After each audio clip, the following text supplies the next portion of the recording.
Selamat pagi, para sedulurku, para saudara-saudaraku, dimanapun Anda berada.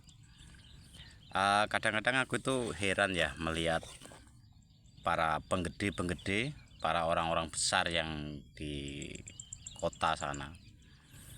Kadang-kadang selalu menceritakan kebaikan pejabat di atasnya. Tapi di tahun-tahun ini kenapa kok saling bermunculan menjatuhkan salah satu kinerja yang dulunya disanjung-sanjung, diunggul-unggulkan demi apa ya itu ya, seperti baru-baru Pak Ahok yang dulu mendambakan menceritakan kinerja Pak Jokowi tentang program-programnya. Dulu juga saya ngelihat satu apa itu kerjaan ya, karena dulu ada wakil dan ada gubernurnya. Tapi akhir-akhir ini kok malah saling menjatuhkan. Pak Jokowi tidak bisa kerja. Kenapa ya? Di waktu mendekati akhir jabatan pasti dicari celah buruknya. Dulu Pak Harto waktu aku masih kecil dijelek-jelekan. Akhirnya juga ada kata-kata piye kabare jek enak zamanku toh. Dan ganti presiden selalu dinilai itu jeleknya. Kenapa enggak dinilai baiknya? Ya apakah ini sudah takdir jika sudah masa akhir? Seperti kita masih muda ini kan gagah ya, badannya masih keker. Setelah tua jelek, apa mungkin itu ya akhir kehidupan? Kok nggak ada yang menyanjung program pertanian, yang istilahnya gimana caranya petani itu bisa mencukupi swasembada pangan, tidak impor gitu loh. Seperti yang kami lakukan ini, petani bilanya dapat bantuan, program pemerintah dikucurkan besar-besaran, tapi saya rasa kok siapa yang diberikan, kemana bantuan itu disalurkan. Nyatanya petani setiap mau tanam benih juga beli sendiri, pupuk juga saya rasa belum mencukupi. Kalau memang toh kuotanya berkurang, tapi ada subsidi dan lain-lain yang saya dengar itu kemana. Obat-obatan juga beli sendiri. Nah, masih banyak impor. Sebenarnya lahan di Indonesia ini kan sangat luas sekali. Tapi kenapa bahan yang kita makan tiap hari ini kok impor gitu loh? Malu toh sebenarnya. Seharusnya pemerintah itu supaya tidak impor, ya didampingi betul-betul lah petaninya. Benih disiapkan subsidinya, jadi semua petani tidak perlu beli benih kan gitu, supaya program ini ketahanan pangan juga akan terjaga. Nah, gimana? Yang mendapat bantuan tuh paling orang-orang yang terdekat. Ya seperti kami-kami ini kan yang di pelosok desa ya gak mudeng. Hanya melihat di sosial media keruh suasana politik, saling menjatuhkan, saling mengunggul-unggulkan. Iku lho lapo. Belum tentu yang mengatakan kinerjanya pemerintah sebelum dan sesudahnya itu baik dan buruk. Padahal setiap pejabat itu punya latar belakang. Setiap orang punya kekurangan. Sebelum mengatakan baik dan buruk itu, intinya itu yang ini loh, lur. Wong tani diopeni supaya panjenengan, bapak ibu semua yang di atas sana itu itu kan butuh makan dari hasil kami orang kecil ini loh. Orang kecil ini yang mencukupi kalian untuk makan. Tanpa seperti kami ini. Alah, wis toh, kaliren lapar perut lur. Nah, di gembar-gembor, woi program ini itu omong kosong. Yang nyatanya kami ini berjuang sendiri. Tanaman padi ini penuh rumput, ya campur aduk, mau nyemprot obat rumput juga kadang-kadang utang sana utang sini. Mana yang dikatakan untuk kesejahteraan para petani dan para wong cilik. Terus ini baru-baru tanaman padi keserang hama seperti sundep ya. Semua juga budidaya karya sendiri, nggak ada tuh PPL yang turun, padahal mereka digaji kok.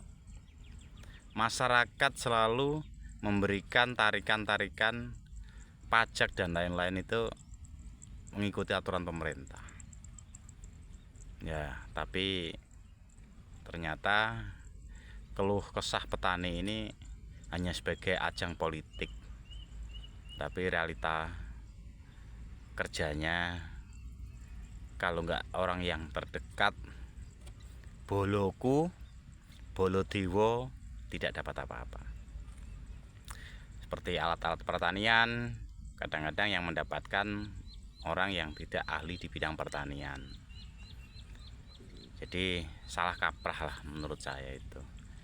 Jadi tidak jatuh pada masanya, tidak jatuh pada orang yang tepat waktu, yang mana orang-orang itu malah menjadi objek proyeknya. Jadi harapan kami selaku wong cilik ya memang ngomong itu ya kontak-kontos ngenteni ancene ra sekolah, tapi iso nilai mana yang baik mana yang buruk gitu loh. Pejabat-pejabat kalau sudah tahun-tahun politik ini pasti membutuhkan kami orang-orang kecil ini. Selalu sowan, kadang sampai enggak ingat waktu. Hidup itu dijadikan hidup tidur di jalanan, alasan yang demi masyarakat. Nanti kalau aku sudah jadi nanti program-program kita akan kucurkan. Yang mendapatkan siapa? Yang dikucurkan tuh siapa kan gitu. Jadi aku kadang-kadang itu hampir tidak percaya dengan adanya program-program dari pemerintah. Nyatanya pupuk juga makin berkurang, obat-obatan juga beli sendiri, harga gabah, harga jagung terlunta-lunta. Petani bilangnya akan diayomi. Ya seperti saya ini diayomi pohon terbesi. Nah ini pohon terbesi ini menjadi pengayom kami di waktu panas lelah, hujan kami selalu di ladang. Ya aku tidak menilai kinerja Bapak Ibu yang ada di pusat sana baik dan buruk. Intinya keluhan kami itu seperti ini. Banyak musibah dan kendala di lapangan. Kenapa ya kok nggak ada program asuransi gagal panen? Nah, semua ada asuransi, ya kan? Kalau gagal panen kenapa kok nggak ada asuransi? Nggak ada pemerintah yang turun tangan memberikan jaminan asuransi. Kadang-kadang banyak program dari swasta masuk, bilangnya ada asuransi, ujung-ujungnya juga belgedes. Wong tani itu sebenarnya mudah kok Pak Bu, mudah sekali. Jaminan harga pasar, jaminan gagal panen, disupport program benih yang berkualitas, pasti petani akan makmur. Nah, adanya PPL, dinas-dinas pertanian yang di bawah ini, saya rasa kok hanya mendampingi program pengajuan, program bantuan dan lain-lain. Tapi terjun ke lapangan itu saya rasa kok ndak ada ya, hanya mendengarkan cerita. Yo kayak apa ono dinas pertanian, kayak apa ono PPL kalau tidak bisa terjun ke lapangan dan memberikan solusi. Ya kalau memang tidak bisa membuat petani sejahtera, ya daripada dibayar nggak ono kerjane sing kirane meningkatkan produksi pertanian, bubarkan aja. Ya percuma masyarakat, pemerintah mengeluarkan anggaran, nyatanya toh pangan kita masih impor. Nah, itu kan bentuk kegagalan kinerja dinas-dinas terkait yang di bidangnya, khususnya di bidang pertanian. Malu sebenarnya, berpuluh-puluh tahun ada dinas pertanian, kalau hanya ngurusi bantuan, tanda tangan, pengajuan pupuk dan lain-lain. Sebenarnya malu. Seharusnya mereka itu harus bekerja keras bagaimana caranya untuk pangan ini tidak impor gitu loh, tidak beli dari luar negeri. Malu. Mereka itu digaji, bapak ibu yang katanya PPL, katanya dinas pertanian, yang turun di bawah itu digaji dari pemerintah, bahkan dapat pensiun lagi. Tapi impor pangan beras selalu terjadi tiap tahun. Itu malu sebenarnya. Ini bisa kerja apa enggak kan gitu. Ya kalau memang enggak bisa kerja, terjadi impor dan lain-lain, ya bagus dibubarkan aja kan gitu. Malu. Saya sebagai petani juga melihat harga beras tinggi, sebenarnya prihatin. Harga beras hasil panen, produksi panen melimpah, hasil murah juga prihatin. Nah, tapi kalau seperti itu terus, petani itu wis mati ngadeg lah intinya. Ya semoga Bapak Ibu, pemerintah yang katanya wakil rakyat, yang katanya akan menyejahterakan wong cilik, harapan saya nanti ke depan lebih baik daripada yang sudah-sudah. Pasti mempunyai gagasan, visi misi yang baik lah. Semua calon baik, saya tidak bisa mengatakan calon itu jelek, tapi nyatanya yang terjadi di lapangan masih seperti ini. Pangan lah intinya. Kami ini bekerja keras untuk ketahanan pangan, tapi yang terjadi seperti itu.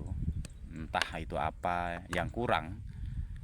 Kalau kita ini kan Gusti Allah menurunkan hujan, petani itu langsung ngikuti perintah.